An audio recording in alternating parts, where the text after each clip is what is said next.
Hey everyone, welcome back to the channel.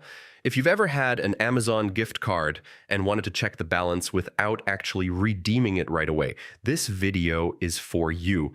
A lot of people worry that once you enter the code, it automatically gets added to your account, but I'm going to show you a safe, step-by-step method to check your balance first. Stick with me until the end because I'll also share a quick tip to keep your balance secure for later use.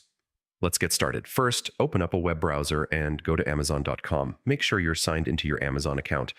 If you're not, just click on Sign In at the top right and enter your email and password. Once you're logged in, hover over Account and Lists at the top of the page. From there, scroll down and click on Customer Service. This is where you'll find options that let you manage gift cards without directly redeeming them. Now, on the customer service page, you'll see different categories. Select payments, charges, or gift cards. This will bring up several options related to gift cards.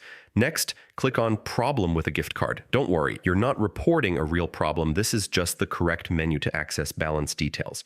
From here, you'll see an option that says Redeem a gift card. Again, this is only a navigational step.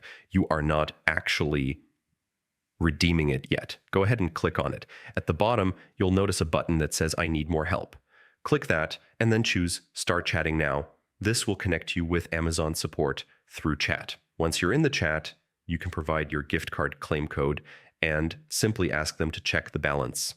The representative will tell you the exact balance on the card without forcing you to redeem it. That way, you'll know exactly how much is on the card and you can decide when you want to use it. And that's it. Super simple, right? This method ensures you can safely check your Amazon gift card balance without committing it to your account right away. If you found this guide helpful, make sure to hit the like button, subscribe for more easy tutorials, and drop a comment if you've got any questions. Thanks for watching, and I'll see you in the next video.